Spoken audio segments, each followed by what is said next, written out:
আসসালামু আলাইকুম রহমতুল্লাহ বারাকাতুহ। প্রিয় বাংলাদেশের মানুষ, কেউ ভালো আছে, কেউ ভালো নাই। এই বাংলাদেশ কি আর কি দেখতে হবে সেটা জানি না।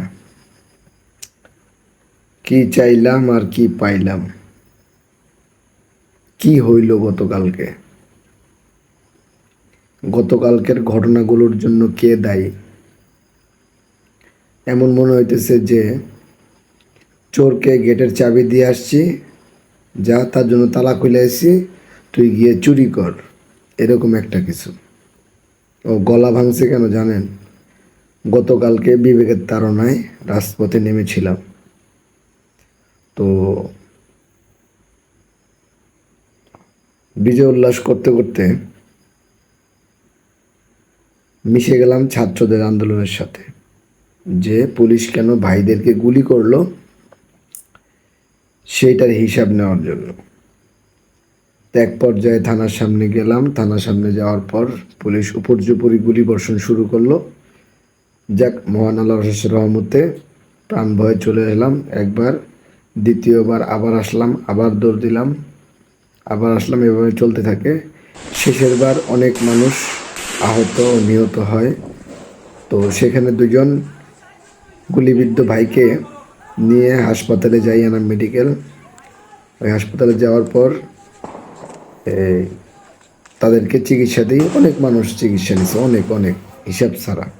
তো কোনো মিডিয়া ছিল না, কোনো সেনাবাহিনী ছিল না। তো আমার মেইন বিষয় হচ্ছে যে গতকালকে তো সবাই জানতো, যারা এদেশের মাথা আছে, সেনাবাহিনী আছে, তারপরে অন্যান্য আরও যত মানুষরা বা সমন্বয়কারী যারা আছে, ছাত্ররা, তারাও তো জানতো যে এমন একটা কিছু হইতে পারে। কারণ 16 বছরের একটা ক্ষোভ, ঠিক আছে? তো যখন আমরা হাসপাতালে ওই মানুষদেরকে চিকিৎসা দিতেছি, ওনাদের গার্জেন কেউ নাই। আমার সাথে একটা ছেলে সেজদা দিয়েছে, ওই ছেলেটার বাম পায়ে গুলি লাগছে, ঘাড়ে গুলি লাগছে। তো ওই ছেলেটাকে ট্রিটমেন্ট নেওয়ার পর এই নিচে নামতে গেলাম। ওই ছেলেটার খিদা লাগছে, ওষুধ লাগবে, ব্যথা করতেছে। নিচে নামার পর সন্ধ্যা হয়ে গেছে, আর নামতে পারতেছি না। তো এমন তো অবস্থায় দেখি যে পুরা কারেন্ট চলে গেল, আর ওই পুলিশ বাহিনী এই পুরো এলাকার কারেন্ট অফ করে দিয়ে ওরা হচ্ছে গিয়ে ফায়ার করতে করতে চলে গেল। কে মরছে কে বাঁচছে এগুলো দেখার কোনো বিষয় ছিল না। কারণ রাস্তায় যারাই বাধা দিছে ওরা তাদেরকে গুলি করে বের হয়ে গেছে, যারাই বাধা দিছে ওরা তাদেরকে গুলি করে বের হয়ে গেছে। তো জানি না কতজন প্রাণহানি ঘটছে, এর হিসাব কেউ নিতেও চায় না। তারপরে আজকে পুরো বাংলাদেশ থানাগুলা লুটপাট হইল, অগ্নিসংযোগ হইল। এটা কি বাংলাদেশের ঊর্ধ্বতন মানুষ তারা জানতো না যে এরকম একটা কিছু হইতে পারে? এত বুদ্ধিজীবী। তো এই যে সংসদ ভবনে ঢুকছে, বিশেষ করে থানাগুলোতে ঢুকে মানুষ যা পাইছে তা নিয়ে গেছে ভাই। কেউ অস্ত্রও নিয়ে গেছে, ঠিক আছে? অনেক অনেক মানুষের কাছে অস্ত্র চলে গেছে, ছোট বাচ্চা যে যে পাইছে তাই নিয়ে গেছে। তো অস্ত্র নিয়ে গেছে, এটা দেখ অনেকেই। তো এখন দেশে কোনো আইন শৃঙ্খলাও নাই, ঠিক আছে? তো গতকালকের এই ঘটনাগুলো, এটা কি পরিকল্পিত? তারপরে কারণ শেখ হাসিনা চলে গেছে, শেখ হাসিনার সিস্টেমটা তো এখনো রয়ে গেছে। যদি কিছু করতে হয় সিস্টেমটাকে করতে হবে। আজকে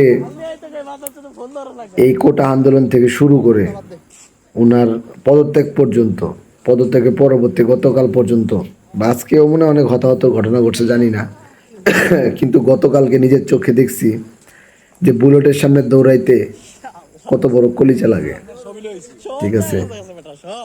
কালকে আসলে আমাদের সাধারণ জনগণেরও দোষ নাই, পুলিশ ভাইদেরও দোষ নাই, সফলতা সফলতা, হ্যাঁ কাকা সফলতা। হ্যাঁ, দোষ আছে, ভাইদের একটু দোষ আছে, কারণ ভাই আপনারা তো জানেন যে এটা অন্যায় হইতেছে, তাহলে এই চাকরি না করলে কিছু হইব না ভাই। আপনার রিজিকের ব্যবস্থা আল্লাহ করবো, আপনি আল্লাহর দিকে তাকায় চাকরিটা ছেড়ে দিতেন যদি ভাই, তাইলে আপনার উপরে কালকে এত বড় হামলা হইতো না ভাই, বুঝছেন? হ্যাঁ সাদারে সাদা, কালারে কালা করতে হবে ভাই। সব তো সফলতা। সবার কাছে একটা রিকোয়েস্ট, এই বাংলাদেশটা হলে আর কেউ গেম খেলেন না। এই 53-54 বছর হয়ে গেছে ওর বয়স, এই গাড়ি ওর প্রাপ্তিটা কি কোন তো দেখি, ওর প্রাপ্তিটা কোনো আছে? প্রাপ্তি ওর আছে কোনো অর্জন? সেই ছোটকাল থেকে আজ পর্যন্ত একটা পণ্যই দেখি বাংলাদেশের যেটা অক্ষত আছে এখনো, আকিস বিড়ি। এছাড়া গর্ব করার মতো আর কি আছে সাভার থানা, বিশ্ব দরবারে কোন তো দেখি? সাভার থানা আর রাজনীতি, জলতাছে, রাজনীতি কি ভালো মানছি করে? রাজনীতিতে কি ভালো মানছিরে নেয়? পাইতাছে সব লয়ে যাইতাছে সফলতাগুলা। 2001 সালে এসএসসি পাস করছি, গাড়ি ঘোড়া যা আছে সব পুরো ঠিক আছে, 1 সালে এসএসসি পাস করছি। এই তখন দুষ্টু ছিলাম, এলাকায় মারামারি করতাম, সব সফলতা। ওই এলাকায় এন্টি পার্টি ছিল, ওই এলাকায় এন্টি পার্টি ছিল। আওয়ামী লীগের মিছিলে ডাক দিলে যাইতাম, বিএনপির মিছিলে ডাক দিলে যাইতাম, কি 200-400-500 টাকার বিনিময়ে। তখন বুঝতাম না, তখন টাকার দরকার, দুষ্টামি করতে হইব, সিগারেট কিনা খাইতে হইব। এখানকার সাভার তো থানার সবগুলাই প্রত্যক্ষ করছি সামনে থেকে। হ্যাঁ, ভালোবাসতাম একটা দলরে, যেটা হইলো এই বঙ্গবন্ধু যে দলটা ছিল, এই দলটারে ভালোবাসতাম।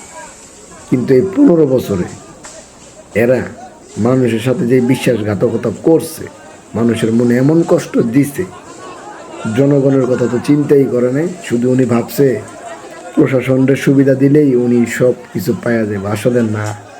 আপনি যদি প্রশাসনকে যেই সুবিধা দিচ্ছেন, এই সুবিধাটা যদি একটুখানি জনগণকে দিতেন, আপনি এই দেশে রাজতন্ত্র করতে পারতেন, বুঝছেন? কারণ এই দেশের জনগণ অনেক ইমোশনাল। আর গতকালকে বাংলাদেশের অর্ধেক মানুষের আসল চরিত্র বাইরে হয়ে গেছে। শালা ওই যে কইছিল না, আমি চোরের জাতি থেকে গেলাম, কালকে দেখছেন চোরের জাতি। আর গার্জিয়ান ছাড়া একটা দেশ কি অবস্থা দেখছেন? আর ঘরের ইন্দুরে বেড়া কাটটা থুয়ে গেছে। আর ভাই, এই যে বাহিরের দেশের পুলিশ আইসা আমার দেশে এরকম হত্যাযজ্ঞ চালাইলো, চালাইয়া ওরা পলায় চলে গেল, আর আমরা কি খালি চেয়ে চেয়ে দেখলাম? এটার কোনো কৈফিয়ত নাই যে অগরে কে ডাকছে, এটা কি যুদ্ধ চলতেছে যে তোরা সাহায্য করতে আইছ? হ্যাঁ, এই প্রশ্নের উত্তর কি করার কেউ নাই চাওয়ার মতো? তো আবারও রিকোয়েস্ট করতেছি, প্লিজ কেউ এই বাংলাদেশটার লইয়া গেম খেলেন না, এই দেশটারে ভালোবাসো, ঠিক আছে? এ গেছে, বি আয়া পড়ছে। হ্যাঁ, তো এ আহুক বি আহুক আমার কোনো সমস্যা নাই, যে মন চায় সে আহুক। আমার জীবনে আমি কোনো দলের লগে লিখিত চুক্তি আর রাজনীতি করি নাই গে ভাই, করতে হচ্ছে না। কারণ ক্ষমতা এমন একটা জিনিস, আপনার ভিতরে ক্ষমতা এলে আপনি অহংকারী হয়ে যাবেন। আর ক্ষমতা রাখতে হইলে আপনাকে পশু হইতে হইব, মানুষরে আপনার ভয় পাইতে হইব। আপনারা তো মানুষ সম্মান করেন, আপনারা মানুষ ভয় পায়।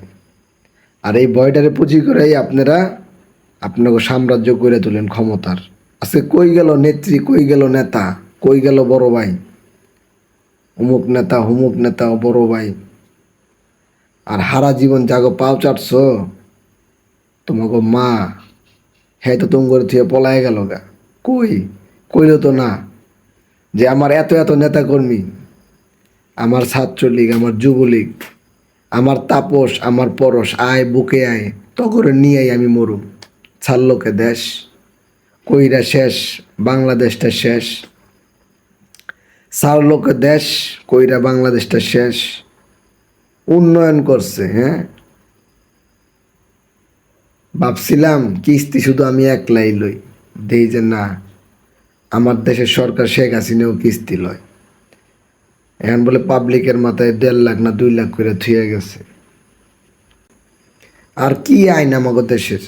আমি একটা খুন করছি, আমি যদি এখন কই এই এলাকায় এই এই অনলাইন প্ল্যাটফর্মে যে আমি একটা খুন করছি, তাহলে কি আমরা পলাইতে দিবেন? হ্যাঁ, দিবেন তো না। আমারে যেমনি গ্যারেজ করবেন, নাহলে পিডায় মেরে নেবেন। কিন্তু এটা কেমন আইন? একটা ভদ্র মহিলা দিনের পর দিন হাজার হাজার মানুষের মাইরা হে স্পেশাল প্রোটেকশনে দিয়ে পলায় জায়গা, এটা কেমন সংবিধান রে ভাই?